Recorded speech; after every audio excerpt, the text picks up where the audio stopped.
De la révolution du jasmin, le monde gardera certainement cette image. Celle de l'histoire en marche dans les rues de Tunis et de la lutte d'un peuple contre l'arbitraire. On est libre! On est libre! Filmez-nous! On n'a pas peur! On n'a pas peur! Pas la terreur! Pas le dictateur! Mais de leur libération du joug de Ben Ali, les Tunisiens garderont aussi ces vidéos. Des films amateurs diffusés sur Internet pour montrer une autre réalité que celle de la télé d'État. Qui sont ces hommes et ces femmes qui ont pris tous les risques pour poster ces vidéos sur la toile? Quel a été leur combat pour l'information? Pour le savoir, nous sommes partis à leur rencontre mercredi dans un Tunis où le travail des journalistes était encore presque impossible. C'est leur histoire que nous avons voulu vous raconter. Et le journalisme dans la Tunisie de Ben Ali, c'est d'abord un jeu du chat et de la souris permanent avec la police. Dès notre arrivée, nous sommes impressionnés par le nombre d'agents en civil qui surveillent l'aéroport, juste devant nous sur ces images. Discret, mais très efficace. En ce mercredi matin, Tunis vient de vivre sa première nuit de violence. Les journalistes étrangers venus couvrir les événements sont systématiquement encadrés par les autorités. C'est pourquoi nous sommes entrés sans autorisation, avec du matériel amateur, afin de rencontrer librement nos contacts. Mais difficile de fixer un rendez-vous, la ligne est sur écoute et la communication coupe la plupart du temps au bout de quelques secondes. Vous vous trouvez dans quel quartier? Alors, direction l'avenue Bourguiba, l'artère centrale de Tunis où ont lieu nombre de manifestations.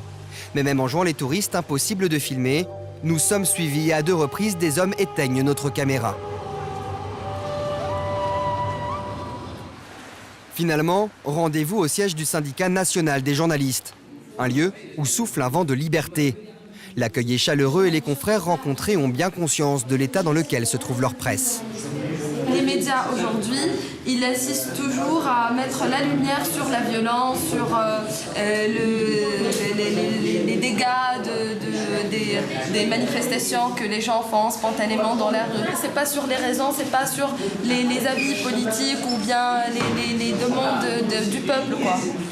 Tous ont envie de parler à visage découvert.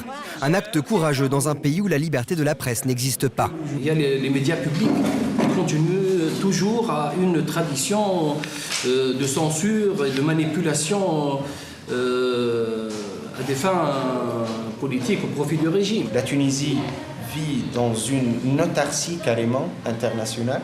Nous sommes comme des rats, Emprisonnés depuis 1956. Voilà, emprisonnés depuis 1956. Et dans un État où le fait même de parler politique à un étranger peut conduire à être accusé de terrorisme, ceux qui risquent le plus sont peut-être les journalistes de la télévision publique. L'une d'elles a accepté de nous parler, mais pas question de rester à portée de vue des policiers. Ça s'empire. Ah oui. Ah oui. Parce qu'au début, par exemple, des années 87, c'était une certaine ouverture. Pas tout à fait grande, mais il y avait une certaine ouverture. Moi, je vais, mais maintenant, on ne peut plus rien dire, là. On ne peut rien dire, on peut pas parler, on ne peut rien dire. Et ça nous touche, nous journalistes, parce qu'on est même accusés que c'est nous qui sommes responsables. La journaliste nous conduit dans un lieu qu'elle estime sûr.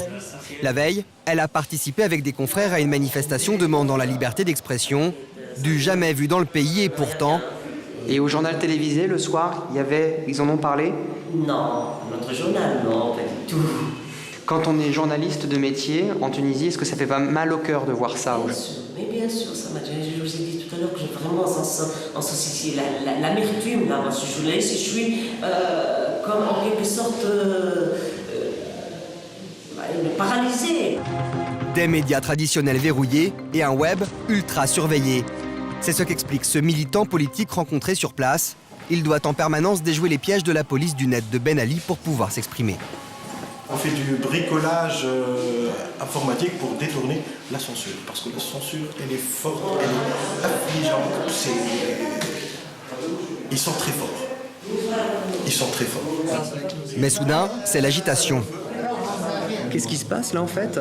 Il paraît, d'après les rumeurs qui courent, qu'ils vont annoncer le couvre-feu. Parce que toutes les boutiques, j'ai remarqué, toutes les boutiques sont fermées, tout est fermé dans la rue. Nous décidons alors de regagner notre hôtel et traversons un Tunis totalement investi par les forces de l'ordre. Le lendemain, rendez-vous avec Ziad El-Henni, un blogueur influent du pays. Le matin même, il a lancé un appel pour une révolution du jasmin. Pour ce blog, il a été fermé maintenant 109 fois et je suis à la 110e édition. C'est un record national, ça? Je crois que oui. Vous savez, l'information est une arme. Et celui qui détient l'information, c'est celui qui détient le pouvoir. Maintenant, l'information est entre les mains des Tunisiens. On ne peut plus leur mentir. Ils savent ce qui se passe réellement dans leur pays et ils sont en train de réagir. Une réaction née notamment de la large diffusion sur les réseaux sociaux de vidéos montrant la brutalité de la répression, comme celle-ci. On y voit les couloirs de l'hôpital de Kasserine encombrés de morts et de blessés après une manifestation, et des médecins qui font ce qu'ils peuvent pour animer les victimes. On entend même des familles insulter le président. Des vidéos relayées sur des chaînes internationales qui ont joué un rôle clé comme Al Jazeera ou encore France 24 en arabe, très regardé au Maghreb.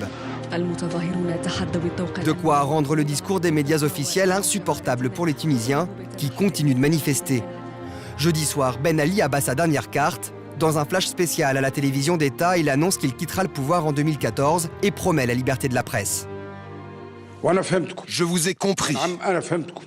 Je vous ai compris. Pas de quoi calmer la rue. Dès le lendemain, vendredi, des manifestations monstres, historiques, ont lieu dans le centre de Tunis. Les discours sont de plus en plus virulents contre le président et son clan. C'est le roi de la mafia. C'est mafia dehors, vous lui dites. C'est un voleur, lui et toute sa famille.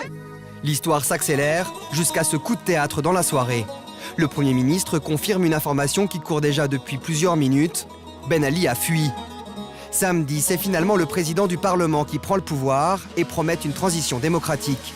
Un grand soir rendu possible grâce au combat de ces hommes et ces femmes. L'histoire dira si dans la Tunisie de demain, ils pourront enfin librement informer leurs concitoyens.